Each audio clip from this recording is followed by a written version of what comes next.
नमस्कार, माझी पाककलामध्ये मी मानसी तुम्हा सर्वांचं खूप खूप स्वागत करते. तर आज आपण बनवतोय अंडा मसाला. चवीला इतका अप्रतिम तयार होतो ना, थोड्याशा वेगळ्या पद्धतीने आणि झटपट असा हा अंडा मसाला तयार होतो. रेसिपीला सुरुवात करूया. सगळ्यात आधी आपण वाटण तयार करून घेणार आहोत. 1 चमचा धणे, अर्धा चमचा बडीशेप, अर्धा चमचा खसखस, 1 चक्री फूल, अर्धा इंच दालचिनी आणि 7 ते 8 इथे काळी मिरी घेतलेल्या आहेत. आता 1 ते 2 मिनिटांसाठी ना मीडियम फ्लेमवर हे भाजून घ्यायचं आहे. अगदी हलकंसं गरम करायचं आहे, खूप जास्त गरम करायचं नाहीये. आता एका डिशमध्ये काढून घेते. 2 मिनिटं भाजून घेतलंय मी. त्याच पॅनमध्ये आता इथे मी अर्धी वाटी इतका सुकं खोबरं घेतलेलं आहे. त्याचे असे बारीक काप करून घ्यायचे आणि तांबूस रंग येईपर्यंत आपण हे परतवून घेणार आहोत. तर आपली खोबऱ्याची जी एक वाटी असते ना, त्यातलं अर्धी वाटी इतकं खोबरं मी घेतलेलं आहे. आता इथे 3 कांदे घेतलेत, ते असे उभे चिरून घ्यायचे आहे आणि हे आपल्याला हलकासा ब्राऊन रंग येईपर्यंत तेल वगैरे न घालता भाजून घ्यायचं आहे.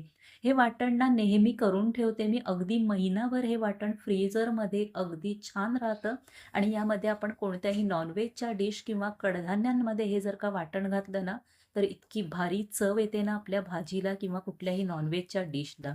आता याच कांद्यामध्ये इथे मी अर्धी वाटी इतका ओला नारळ घेतलेला आहे.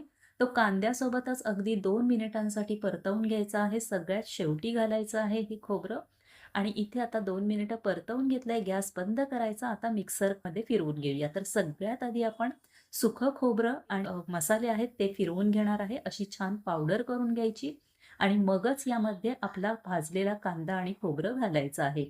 आधी जर का आपण सगळं एकत्र केलं ना, तर इथे सुक्या खोबऱ्याचे काप तसेच राहू शकतात.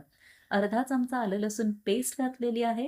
थोडंसं पाणी घालून आधी फिरवून घ्यायचं आणि नंतर पुन्हा थोडं पाणी घालायचं आहे. थोडीशी कोथिंबीर घालते इथे मी आणि हे मस्त असं वाटण इथे तयार करून घ्यायचं आहे. अगदी बारीक फाईन इथे हे वाटण आपण तयार करून घ्यायचं आहे.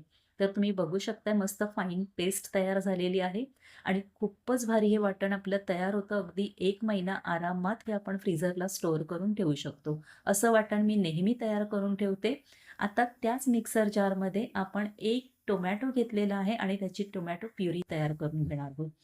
आता इथे सगळी तयारी झालेली आहे. जाडबुडाची एक कढई घ्यायची, 2 मोठे डाव तेल घ्यायचं. तेल तापलं की यामध्ये मीडियम साईजचा कांदा इथे मी ना बारीक चिरून घेतलेला आहे. त्याचबरोबर 1 तेजपत्ता घ्यायचा. आता कांदा हलकासा गुलाबी रंग येईपर्यंत आपण परतवून घेणार आहोत. तर इथे हलकासा गुलाबी रंग आलेला आहे. आता या स्टेजला इथे अर्धा चमचा आलं लसूण पेस्ट घालते.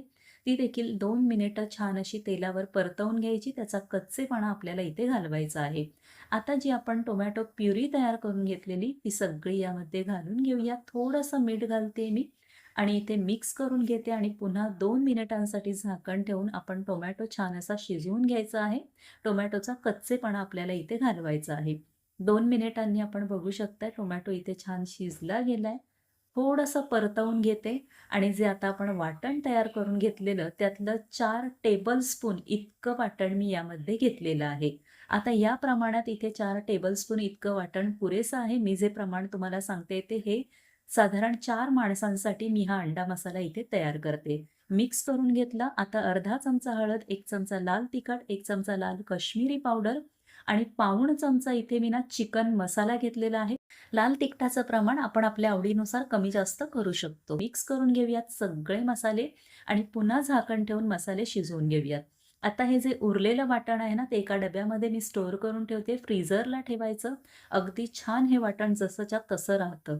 आता इथे 4 मिनिटांनी मी झाकण काढले आणि मसाले देखील आपले छान शिजले गेलेत. अगदी थोडंसं पाणी घालून मसाले इथे पुन्हा मी मिक्स करून घेते. छान असे परतवून घेते मसाले. इथे आपल्याला फार पाणी घालायचं नाही कारण आपण अंडा मसाला तयार करतोय आणि तोही अंडी न शिजवता. तर इथे आता मिक्स करून घेतलेला आहे सगळे मसाले आणि छान तेल सुटलेलं आहे मसाल्यांना. मसाल्यांना तेल सुटेपर्यंत आपण इथे मसाले परतवून घ्यायचं. पुन्हा पाणी घातले तर इथे टोटल मी ना पाऊण ग्लास इतकं पाणी घातलेलं आहे. फार पाणी घालू नका. मिक्स करून घेतलं. चवीनुसार मीठ घालते इथे. मघाशी आपण मीठ घातलेलं हे लक्षात ठेवूनच इथे मीठ ॲड करायचं आहे.